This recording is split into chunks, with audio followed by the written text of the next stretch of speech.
ज्ञानतिमिरान्धस्य ज्ञानाञ्जनशलाकया चक्षुरुन्मिलितं येन तस्मै श्रीगुरुवे नमः।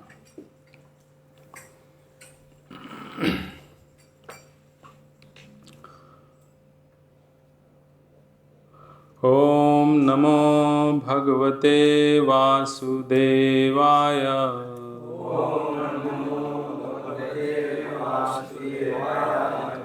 ॐ नमो भगवते वासुदेवाय।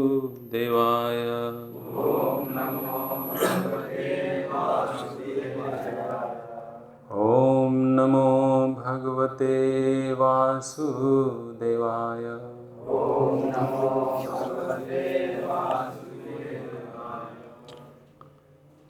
श्रीमद् भगवद गीता 13वां अध्याय प्रकृति, पुरुष तथा चेतना। 8वां श्लोक मेरे पीछे दोहराइएगा। अमानित्वम अधम्बित्वम अहिंसा क्षान्तिरार्जवम् आचार्योपासनं शौचं स्थैर्यम् आत्मविनिग्रहः। अमानित्वम् अधम्बित्वम् अहिंसा क्षान्तिरार्जवम् आचार्योपासनं शौचं स्थैर्यम् आत्मविनिग्रहः। अमानित्वम् अधम्बित्वम् अहिंसा क्षान्तिरार्जवम् आचार्योपासनं शौचं स्थैर्यम् आत्मविनिग्रहः। कोई पाठ शब्दार्थ। अमानित्वम विनम्रता, अधम्बित्वम दंभ विहीनता, अहिंसा अहिंसा, शांति सहनशीलता सहिष्णुता, आर्जवम सरलता, आचार्योपासनम प्रामाणिक गुरु के पास जाना,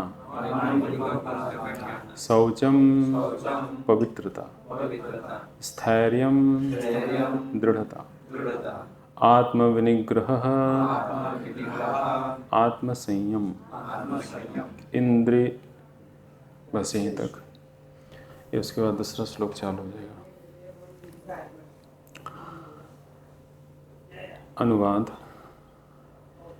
विनम्रता, दंभहीनता, अहिंसा, सहिष्णुता, सरलता, प्रामाणिक गुरु के पास जाना, पवित्रता, स्थिरता, आत्मसंयम,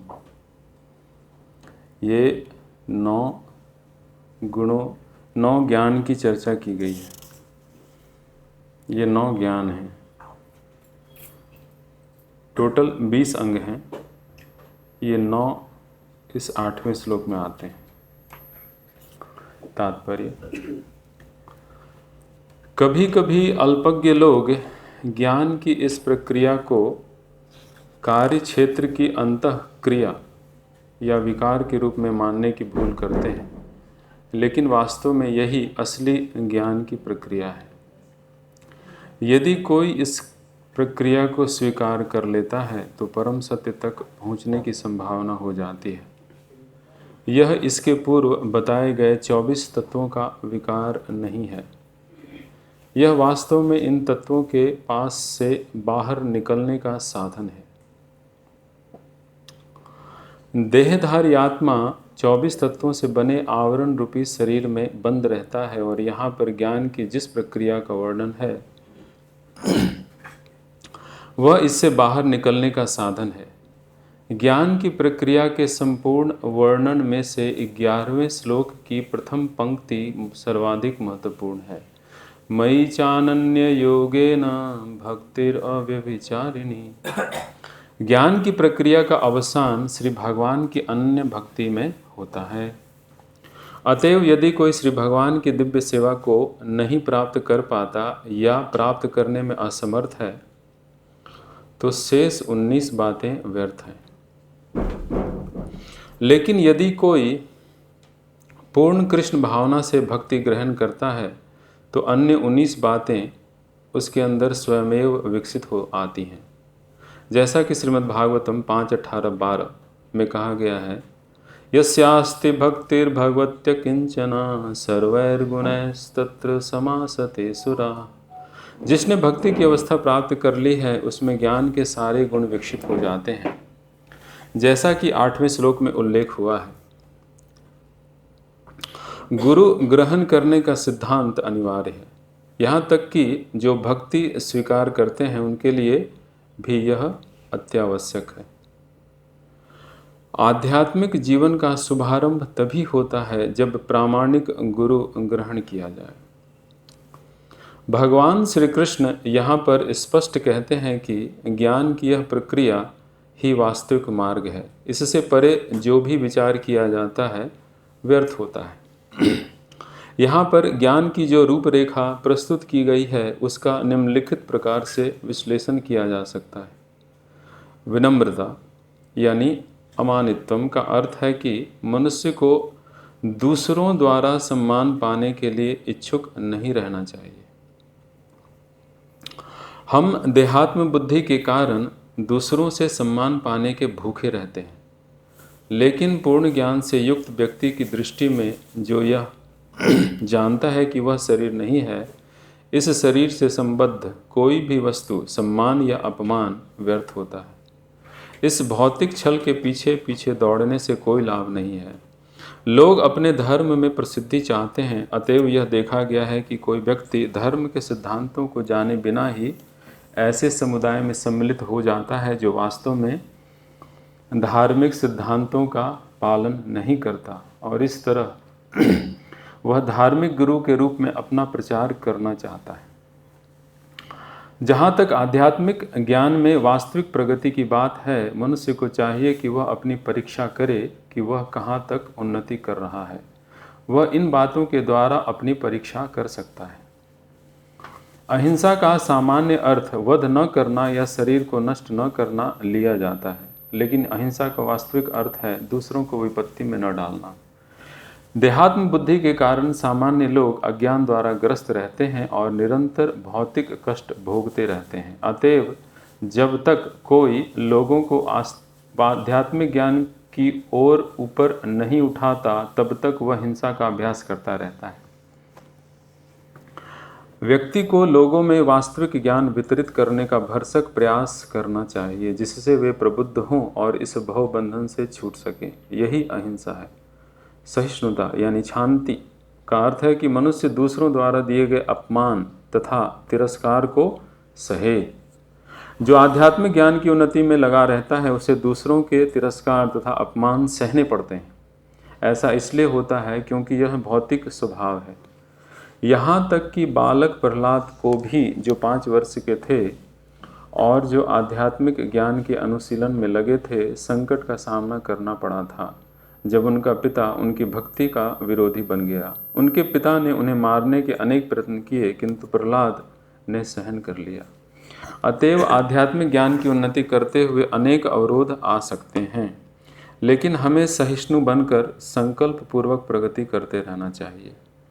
सरलता आर्जवम का अर्थ है कि बिना किसी कूटनीति के मनुष्य इतना सरल हो कि अपने शत्रु तक से वास्तविक सत्य का उद्घाटन कर सके। जहाँ तक गुरु बनाने का प्रश्न है, आचार्योपासनम, आध्यात्मिक ज्ञान में प्रगति करने के लिए यह अत्यावश्यक है, क्योंकि बिना प्रामाणिक गुरु के यह संभव नहीं है। मनुष्य को चाहिए कि विनम्रतापूर्वक गुरु के पास जाए और उसे अपनी समस्त सेवाएं अर्पित करे, जिससे वह शिष्य को अपना आशीर्वाद दे सके। चूँकि प्रामाणिक गुरु श्री कृष्ण का प्रतिनिधि होता है, अतएव यदि वह शिष्य को आशीर्वाद देता है तो शिष्य तुरंत ही प्रगति करने लगता है, भले ही वह विधि विधानों का पालन न करता रहा हो, अथवा जो बिना किसी स्वार्थ के अपने गुरु की सेवा करता है, उसके लिए सारे यम नियम सरल बन जाते हैं। आध्यात्मिक जीवन में प्रगति करने के लिए पवित्रता यानी शौचम अनिवार्य है। पवित्रता दो प्रकार की होती है, आंतरिक तथा बाह्य। बाह्य पवित्रता का अर्थ है स्नान करना, लेकिन आंतरिक पवित्रता के लिए निरंतर श्री कृष्ण का चिंतन तथा हरे कृष्ण मंत्र का कीर्तन करना होता है। इस विधि से मन में से पूर्व कर्म की संचित धूलि हट जाती है। दृढ़ता यानी स्थैर्यम का अर्थ है कि आध्यात्मिक जीवन में उन्नति करने के लिए मनुष्य दृढ़ संकल्प हो। ऐसे संकल्प के बिना मनुष्य ठोस प्रगति नहीं कर सकता। आत्म संयम या आत्म विनिग्रह का अर्थ है आध्यात्मिक उन्नति के पथ पर जो भी बाधक हो उसे स्वीकार न करना। यहाँ तक इस श्लोक का तात्पर्य है। उसके बाद दूसरे श्लोक का है, तो यहाँ तक मार्क कर दीजिएगा अगले श्लोक के लिए तात्पर्य में।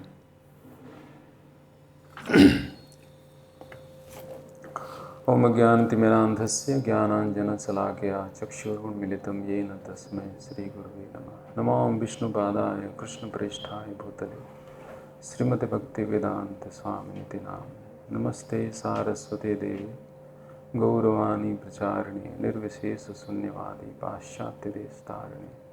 जय श्री कृष्ण चैतन्य प्रभु नित्यानंद श्री अद्वैत गदाधर श्रीवासादि गौर भक्तवृंद। हरे कृष्णा कृष्णा कृष्णा हरे हरे, हरे राम राम राम हरे हरे।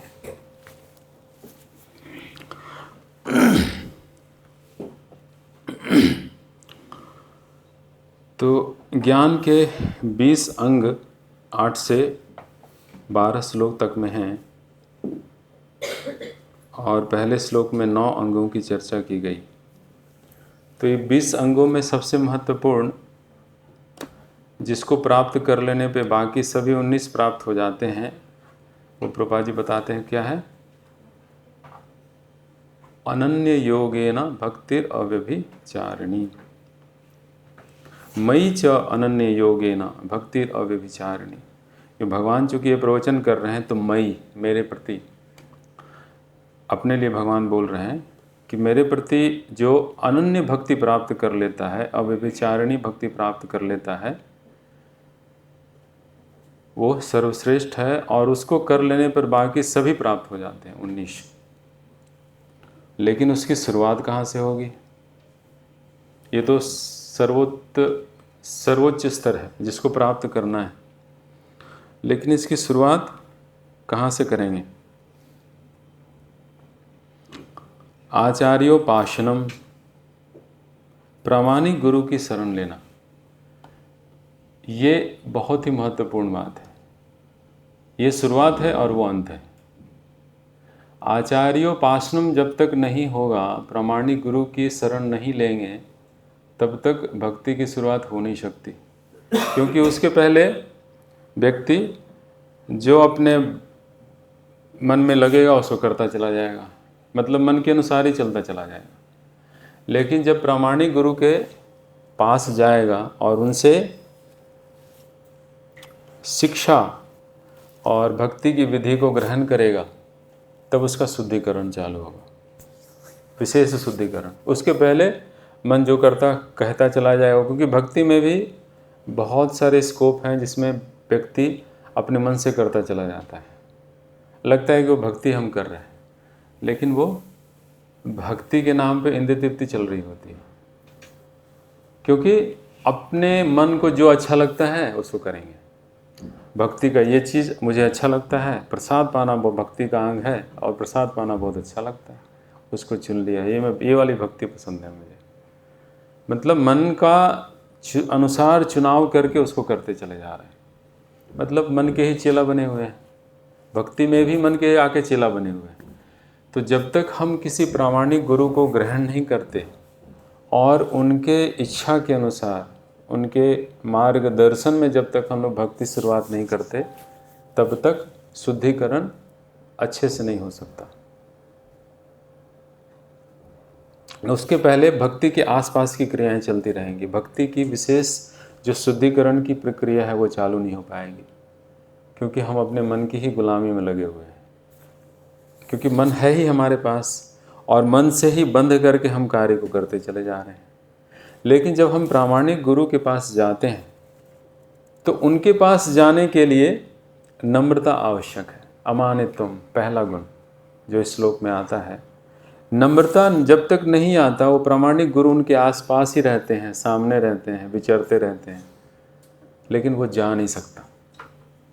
जब नम्रता आती है तभी जा कर के व्यक्ति प्रामाणिक गुरु की शरण ले पाता है और उनसे शिक्षाओं को ग्रहण करता है और शिक्षाओं को पालन करके शुद्ध हो जाता है और भगवान की भक्ति को प्राप्त कर लेता है। तो अमानित्वम एक ऐसा गुण है जो व्यक्ति को गुरु के समर्पण में या उनके निकट जाने में सहायता करता है।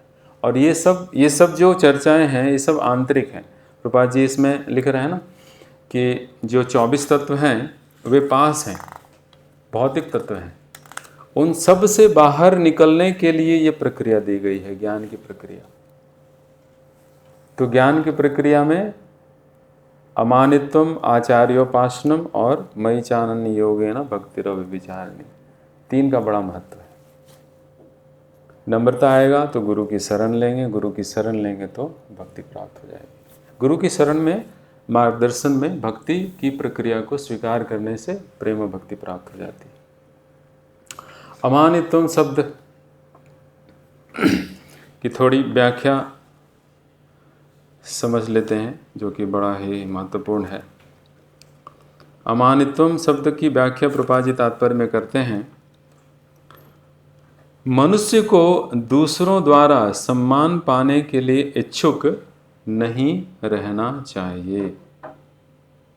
हम देहात्म बुद्धि के कारण दूसरों से सम्मान पाने के भूखे रहते हैं, लेकिन पूर्ण ज्ञान से युक्त व्यक्ति की दृष्टि में जो यह जानता है कि वह शरीर नहीं है, इस शरीर से संबद्ध कोई भी वस्तु, सम्मान या अपमान व्यर्थ होता है। वह इस भौतिक छल के पीछे दौड़ने से कोई लाभ नहीं है। इसको छल बताया गया। ये जो मान अपमान है ये एक छल है, ये धोखा है बहुत बड़ा, और ये शरीर के स्तर पे चलता है, देहात्म बुद्धि के स्तर पे चलता है। देहात्म बुद्धि का अर्थ क्या है?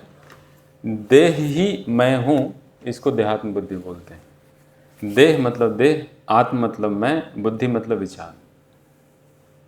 मैं देह हूँ, यह विचार रखना देहात्म बुद्धि है।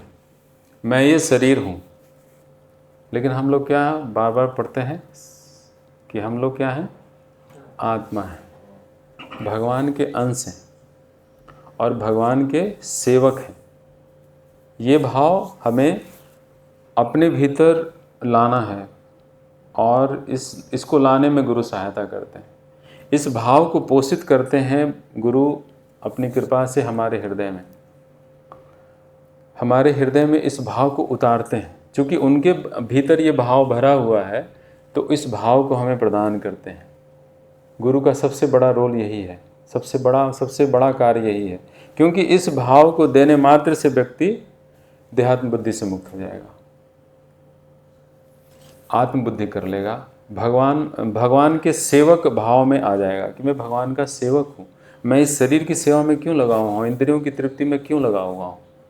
उस इंद्रिय तृप्ति के भाव से गुरु मुक्त कर देते हैं। ये गुरु का रोल होता है। क्योंकि नित्य सिद्ध कृष्ण प्रेम साध्य को बुनाए, श्रवणादि शुद्ध चित्ते करो उदय। तो ये कृष्ण प्रेम तो ऑलरेडी है, लेकिन वो देहात्म बुद्धि के बादल से ढका हुआ है। तो बादल को हटाना गुरु का कार्य होता है और वो हटा देते हैं और कृष्ण प्रेम उदित हो जाता है। सूर्य ऑलरेडी है उगा हुआ, लेकिन देहात्म बुद्धि रूपी बादल है हमारे आंखों पे, जिसके कारण हम सूर्य रूपी कृष्ण भगवान को नहीं देख पाते। तो गुरु कृपा करके उस बादल को हटा देते हैं। बादल में शक्ति नहीं है सूर्य को ढकने की, लेकिन बादल में शक्ति है हमारी आंखों को ढकने की। बादल तो छोटा सा है, वो सूर्य को कैसे ढक देगा, इतना विशाल। उसी तरह भगवान बहुत शक्तिशाली है, अनंत शक्तिशाली। माया कहाँ से ढक देगी? माया तो बादल की तरह है, नहीं ढक सकती। लेकिन माया में शक्ति है हम क्षुद्र जीव के दृष्टि को ढक देने की। तो हमारे दृष्टि को माया ढक देती है देहात्म बुद्धि के द्वारा, और उस देहात्म बुद्धि को गुरु अपनी कृपा से हटाते हैं, सेवक बुद्धि देते हैं, कृष्ण के सेवक का भाव प्रसारित करते हैं हमारे हृदय में, और फिर हम वो कृष्ण को दर्शन कर सकते हैं, कृष्ण को प्राप्त कर लेते हैं।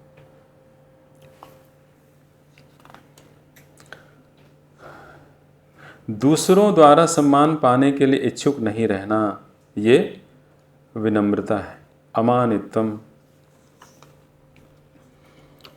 तो ये इच्छा क्यों जगती है? क्योंकि अपने को हम सुखी होने का भाव, सम्मान के द्वारा सुखी होने का भाव हमारे भीतर बहुत प्रगाढ़ रूप में है। सुखी होना गलत नहीं है, लेकिन शरीर के स्तर पे सुखी होने का इच्छा करना और प्रयास करना वो गलत है। आत्मा के स्तर पे सुखी होने का प्रयास करना और सुखी होना संभव है।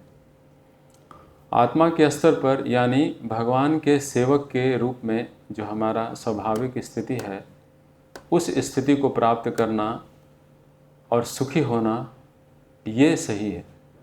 और बाकी जो शरीर के स्तर पे इंद्रिय तृप्ति के आधार द्वारा, इंद्रिय तृप्ति के द्वारा सुखी होने का प्रयास, ये गलत है। तो अमानित्वम, मान की इच्छा नहीं रखना। मान की इच्छा किस में पैदा होती है? कहाँ पर पैदा होती है हमारे भीतर? कोई बताएंगे? मान की इच्छा हमारे भीतर कहाँ पैदा होती है? मन में। मन सम्मान की इच्छा करता है, क्योंकि मन को लगता है कि हम इससे सुखी हो जाएंगे, लेकिन ऐसा है नहीं।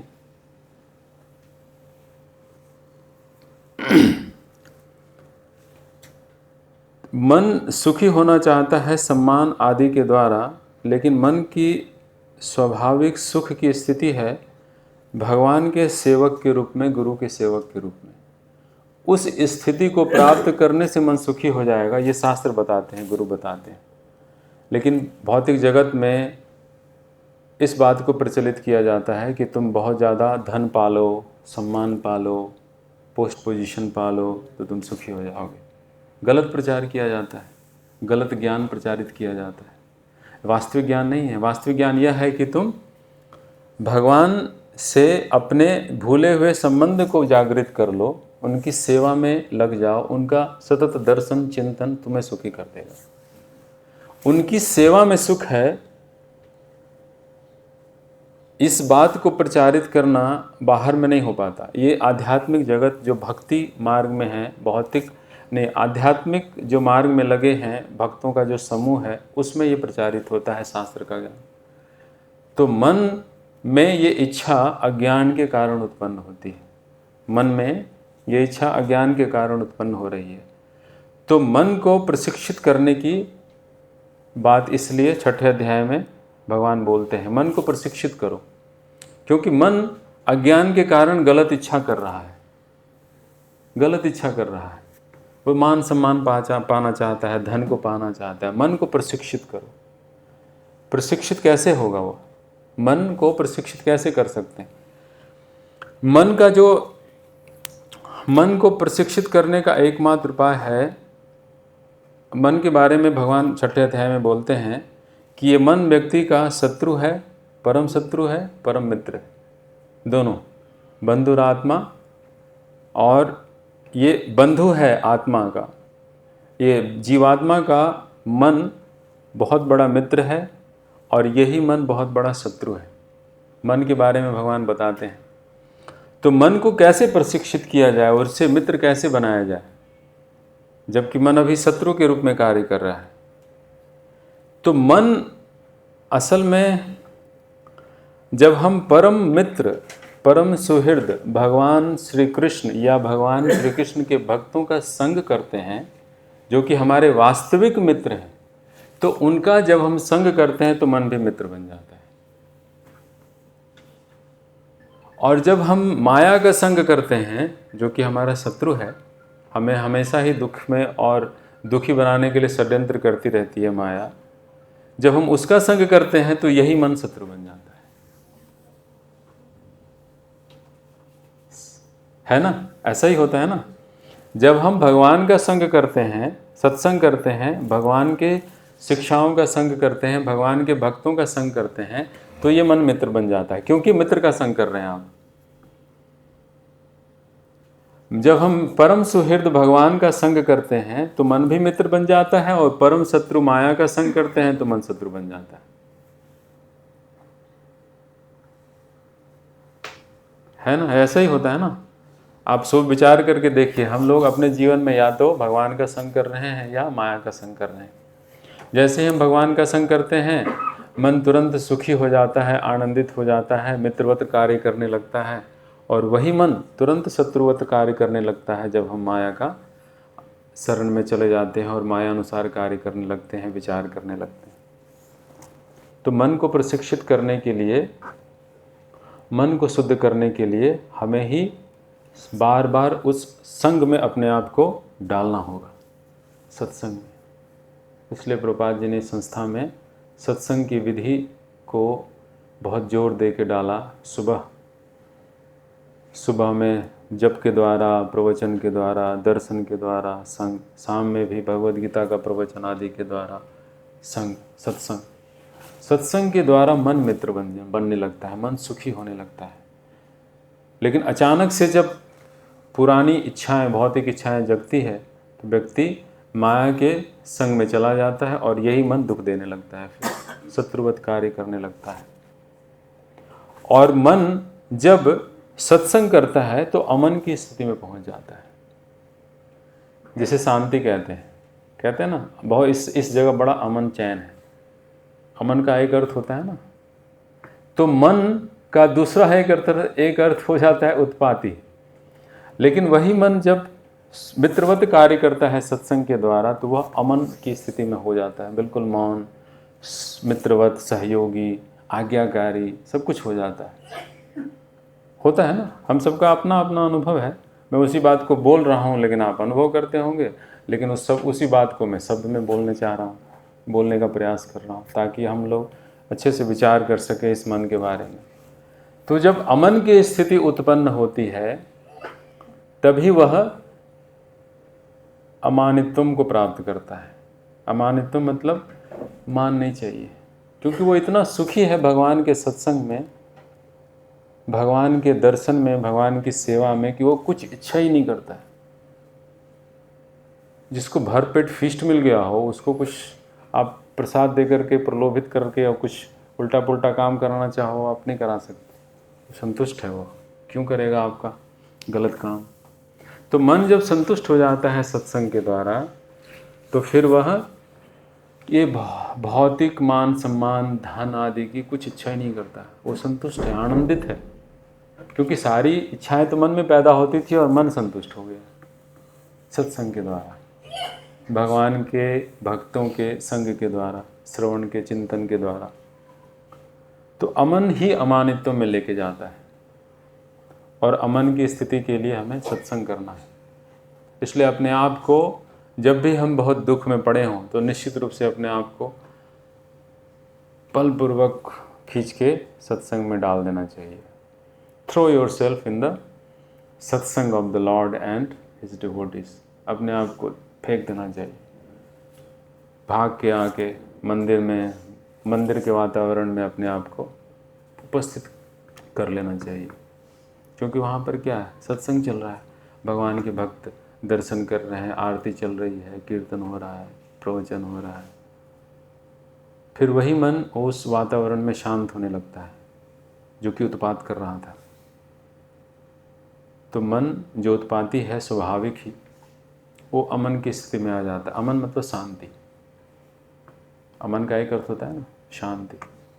मतलब मन अशांति का एक तरह से प्रतीक, सब पर्यायवाची शब्द है अशांति का, कि वो इतना अशांत है, भौतिक इच्छाओं के कारण अशांत है।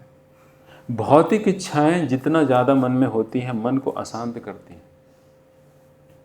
और जितना ज़्यादा आध्यात्मिक इच्छा होती है, मन शांत होते चले जाता है। आध्यात्मिक इच्छाएं उत्तेजना पैदा नहीं करती, भौतिक इच्छाएं उत्तेजना पैदा करती। और उत्तेजना से बचना चाहिए। इसलिए जहाँ उत्तेजक माहौल हो वहाँ नहीं जाना चाहिए। उत्तेजक पदार्थ होते हैं ना, बहुत सारे ऐसे पदार्थ होते हैं जिसको खाने से उत्तेजना पैदा होती है मन में, क्रोध की, काम की, बहुत तरह की उत्तेजना पैदा होती है। तो सब भौतिक चीज़ें हैं, भौतिक इच्छाएं पैदा कर देते हैं। पदार्थों में ऐसी शक्ति है, इसलिए शराब आदि क्यों मना किया जाता है? क्योंकि उसको ग्रहण करने से ही मन में भौतिक इच्छा की उत्तेजना पैदा होने लगती है और व्यक्ति फिर असत्संग में लग जाता है, गलत कार्यों में लग जाता है। इसलिए उन सब पदार्थों से बचने के लिए बोला जाता है कम खाओ, धीरे धीरे खाओ, ये मत खाओ, वो मत खाओ, इस समय मत खाओ। क्यों इतने सारे नियम हैं? ये सब मन के लिए, मन को अमन की स्थिति में पहुंचाने के लिए, ताकि वो अमानित्वम की स्थिति में पहुंचे और ताकि गुरु की पूर्ण शरण लेकर के पूर्ण भक्ति प्राप्त कर सके। सब चीज़ जुड़ा हुआ है एक दूसरे से, एक स्टेप दूसरा स्टेप तीसरा स्टेप ऐसे चला जाता है। तो हमारे जीवन में जो कुछ भी है उस तरह से सुयोजित हो कि हमें उस मयि च अनन्य योगेन भक्तिर अव्यभिचारिणी की स्थिति में पहुंचा सके। नहीं तो हम लोग मन से सब दुखी होते रहेंगे। कहते हैं कोई कभी कभी ना, हर एक व्यक्ति अपने मन से ही दुखी है, कोई किसी को परेशान नहीं कर रहा, अपने मन से ही सब परेशान है। कहते हैं भक्त, बाहर वाले लोग भी, हम लोग भी कभी कभी बोलते हैं कोई किसी को परेशान नहीं कर रहा, सब अपने मन से दुखी है।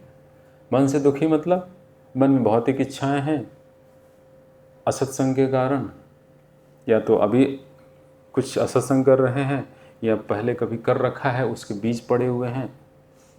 मन में बीज होते हैं ना, पिछले कर्मों के, पिछले जन्मों के, वो सब बीज हैं जिसके कारण असत्संग हो रहा है और व्यक्ति दुखी है, मन के कारण दुखी है। तो दुख का सारा स्रोत मन है। इसलिए मन को ज्ञानी बनाना, सत्संग में डालना बड़ा आवश्यक है। ये सारा कार्य, सारा प्रोग्राम मन के लिए होता है, क्योंकि आत्मा तो ज्ञान से पूर्ण है और शरीर तो जड़ी पदार्थ है। तो क्लास के लिए हो, क्लास किसके लिए हो रहा है? क्लास किसके लिए हो रहा है? आत्मा को ज्ञान चाहिए नहीं, हो तो परम ज्ञानी है, और शरीर जड़ पदार्थ है। अब जड़ पदार्थ को, कुर्सी को पढ़ाएंगे आप? इसको पढ़ा सकते हैं? तो शरीर जड़ पदार्थ है, शरीर को क्या पढ़ाएंगे आप? पढ़ने वाला जिसको पढ़ाया जाता है वो बीच में खड़ा है। मन प्रशिक्षित करने के लिए मन को प्रशिक्षित करना है। सारे क्लासेस, सारा प्रक्रिया, जितना कुछ भी हम कर रहे हैं इस मन को शुद्ध करने के लिए किया जा रहा है। क्योंकि जैसे ही ये अमन की स्थिति में होगा, शांति की स्थिति में होगा, परमात्मा को प्राप्त कर लेगा। परमात्मा को प्राप्त इसलिए हम लोग नहीं कर पा रहे क्योंकि मन एजिटेटेड है, अशुद्ध है, उत्तेजित है, अशांत है। जैसे ही शांत होगा भगवान, इसलिए छठे अध्याय में है ना, जितात्मनः प्रशांतस्य परमात्मा समाहित, है ना, छठे अध्याय में।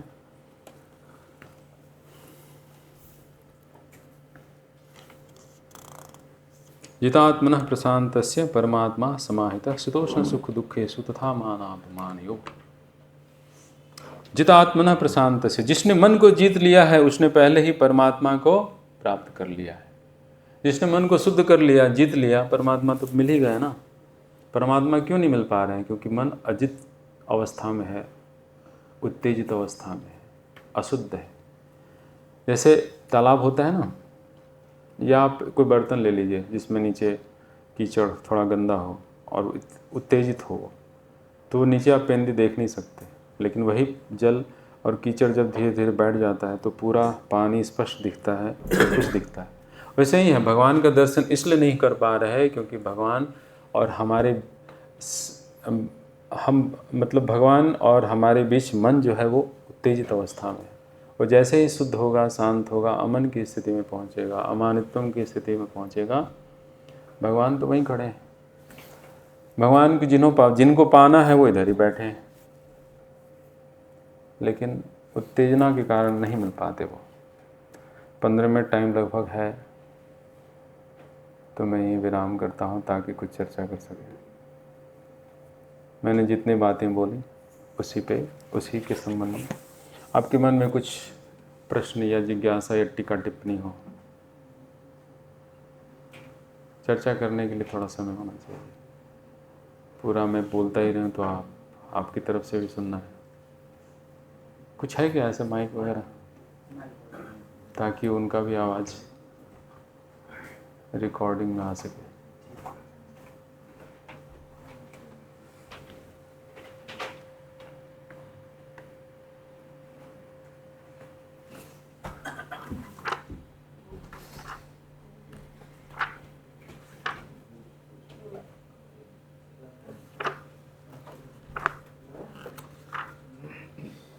निसंकोच पूछिएगा, डरिएगा मत, नहीं, बिल्कुल नहीं।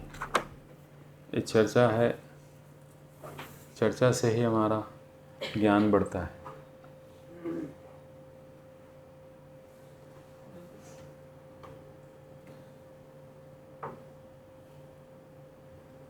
वो पीछे मत आइए, आवाज़ आ रही है?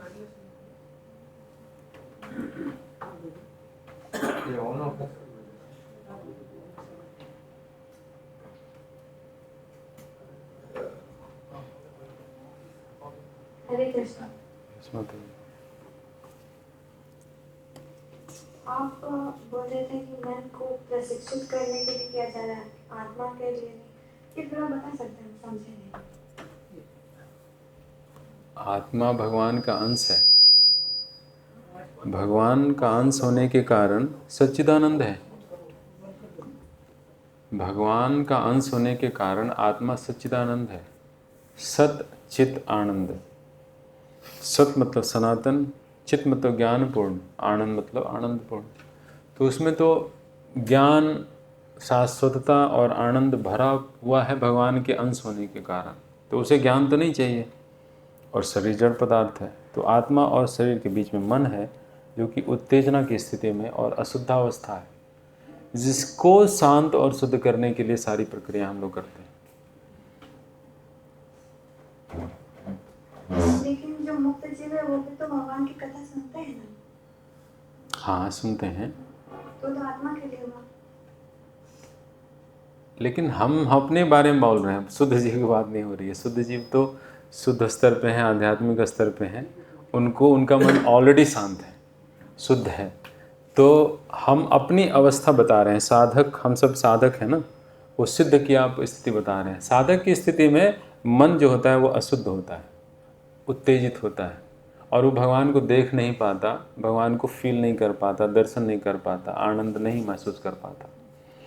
लेकिन शुद्धावस्था में जैसे प्रभुपाद जी हैं, उनके लिए तो हमेशा ही भगवान का दर्शन, सदोतर कृष्ण दर्शन कर रहे हैं वो। तो वो जैसे चैतन्य महाप्रभु हैं, भगवान है साक्षात, उनकी बात तो क्या करें, हम भक्तों की बात करते हैं। तो भक्त लोग जो शुद्ध अवस्था है, सिद्धावस्था में पहुँचे हुए हैं, उनके लिए ये बात नहीं हो रही है, हमारे लिए हो रही है। जैसे हम लोग साधक हैं, हम लोग सिद्ध नहीं है ना, लेकिन हम लोग भी एक दिन सिद्धि प्राप्त करेंगे, शुद्धि प्राप्त करेंगे, पूर्ण शुद्धि, प्रभुपाद जी की तरह। प्रभुपाद जी की कृपा से प्रभुपाद जी जैसे बन जाएंगे, एक दिन पूर्ण शुद्ध हो जाएंगे। लेकिन उस अवस्था को प्राप्त करने इसके लिए इस ज्ञान की प्रक्रिया से गुजरना पड़ेगा। ये जो 20 अंग हैं, इससे गुजरना होगा, तब उसको प्राप्त कर लेंगे। प्रभुपाद जी ऑलरेडी वहाँ पहुँचे हुए हैं, वहीं पे हैं। वो बचपन से ही उस अवस्था में है, वो तो पार्षद हैं भगवान के, भगवान ने भेजा उनको। तो उनके लिए वो साधना आदि तो हाँ, वो सब लीला है हमारे दिखाने के लिए, लेकिन वो बचपन से ही शुद्धावस्था में है। लेकिन फिर भी हमारे लिए कुछ ना कुछ भौतिक लीला करके गए, ताकि ऐसा लगे कि हमें भी वैसा करना है। उन्होंने भी संघर्ष करके दिखाया, जबकि उनके लिए क्या है संघर्ष करना, तो हमेशा ही पार्षद थे। लेकिन फिर भी उन्होंने भौतिक लीलाएं करके हमारे लिए प्रेरणा प्रदान करते हैं।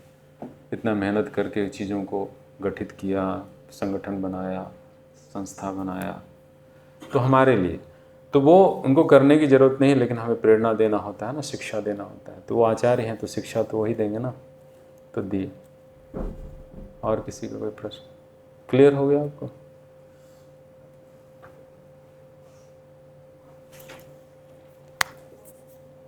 इनको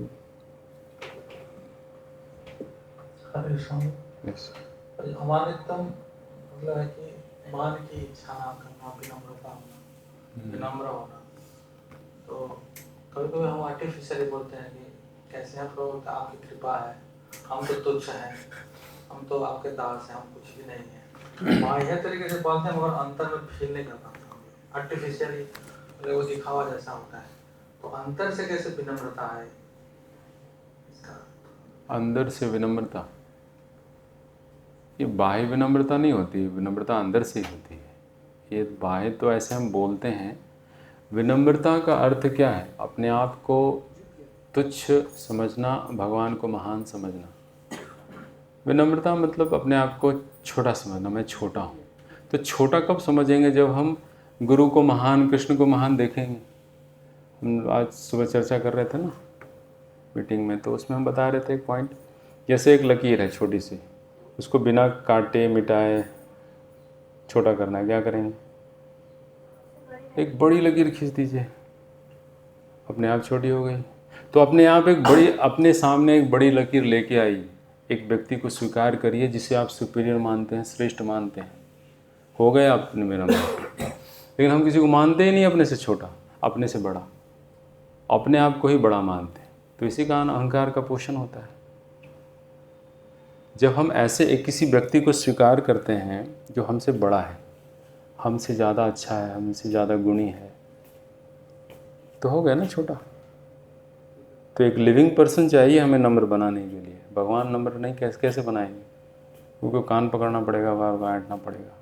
भगवान उतना नहीं करते डिटेल में, इसलिए उन्होंने सिस्टम बनाया, अपने प्रतिनिधि के माध्यम से व्यक्ति को नम्र बनाते हैं और फिर उसे स्वीकार करते हैं।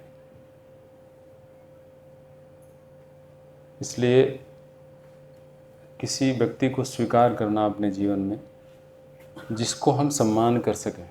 जैसे ही हमने किसी को सम्मान दिया, हम विनम्र हो गए। क्योंकि सम्मान किसको देते हैं? जो हमसे श्रेष्ठ है, हमसे बड़ा है, हमसे सुपीरियर है, उसी को सम्मान देंगे ना, तो हो गया आप नम्र। और ये नम्रता फिर और विकसित करनी है और बढ़ानी है। कैसे? फॉलोइंग द इंस्ट्रक्शंस को, टीचिंग्स को फॉलो करते जाएं। नम्रता बढ़ती चली जाएगी, बढ़ती चली जाएगी, बढ़ती चली जाएगी। और कोई तरीका नहीं बढ़ाने का। Following the instructions of the spiritual master. Prabhupada ji के आदेश को पालन कर रहे हैं तो प्रभुपाद जी को समर्पण हो रहा है ना। प्रभुपाद जी के प्रतिनिधि के आदेशों का पालन कर रहे हैं तो नम्र बन रहा है ना। नम्रता का अर्थ क्या होता है? झुकना, अपने अहंकार, अपने शीश को झुकाना। तो किसी को बड़ा माना हमने, अपने जीवन में स्वीकार किया, तो हम छोटा हो गए। और छोटा हो गए, वहाँ पे छोटा होना दुख का काम नहीं है, दुख का स्रोत नहीं बनेगा, वो सुख का स्रोत बनेगा। नम्रता सुखी बनाएगा, क्योंकि घमंड से सारे दुख आते हैं, नम्रता से सारी सुख आती है, शांति आती है।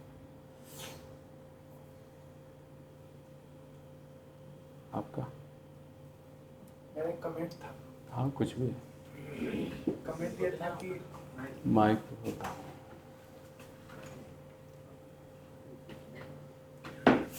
प्रथम स्कंद में ऑन कर लो, ऑन कर।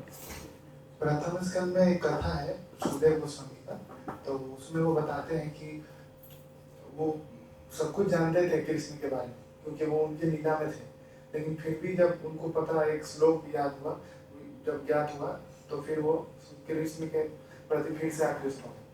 तो इसका मतलब ये पता चलता है कि जो शुद्ध भक्त होते हैं, कथा सुन के तृप्त तो होते हैं, लेकिन वास्तविक में वो तृप्त होते भी हैं, नहीं भी होते हैं, क्योंकि स्वादु स्वादु पदे पदे, मतलब और उनका तृप्ति बढ़ते ही जाता है, इसीलिए वो श्रवण करते हैं। अब बीच में जो मन आया वो तो बद्ध जीव के लिए है, वो तो ट्रेनिंग ले रहा है कि मन अभी उसका कंट्रोल में नहीं है। लेकिन बाद में जब शुद्ध भक्ति हो जाती है तो वो तो हमेशा सुनते ही रहते हैं, क्योंकि और उनका आनंद बढ़ते चला जाता है। साधु साधु पदे पदे पदे भागवतम में है, और आनंद आता है। गीता में भी है कि हमारे जितने भी ये सब हम लोग तपस्या करते हैं, वो तब शुद्ध को भी शुद्ध करता चला जाता है, ऐसा है। तो भक्त जो हैं वो और भी आनंद लेते चले जाते हैं, और आनंद आता है, वो आनंद बढ़ता ही चला जाता है। हमारी स्थिति में अभी है कि अभी निरानंद है तो थोड़ा आनंद मिलता है, उनकी स्थिति में आनंद में ही है तो वो आनंद और गुना बढ़ता चला जाता है, ये स्थिति। हरे कृष्ण। और किसी का कमेंट या क्वेश्चन कुछ भी?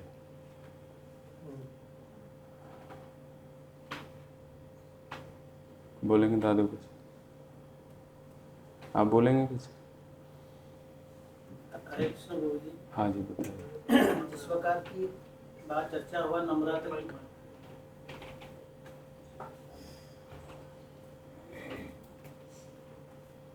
जिस प्रकार की हमारा बात चर्चा हुआ नम्रता के बारे में, तो भक्ति का जितना अंग है अभी यहाँ जो 20 के बारे में बताया गया है, तो शुरुआत क्या नम्रता से होता है ना और कुछ है इसमें? शुरुआत तो आचार्योपासनम से है, लेकिन उस आचार्योपासनम के लिए नम्रता चाहिए, थोड़ी नम्रता चाहिए, नहीं तो झुक ही नहीं पाएंगे। फिर वो और नम्र बनाते चले जाते हैं गुरु, लेकिन थोड़ा तो चाहिए, नहीं तो वो झुक ही नहीं पाए, गुरु के पास ही नहीं जा पाएगा। उनके आसपास ही गुरु रहेंगे, एक नहीं कई गुरु रहेंगे, लेकिन फिर भी वो झुक नहीं पाएगा।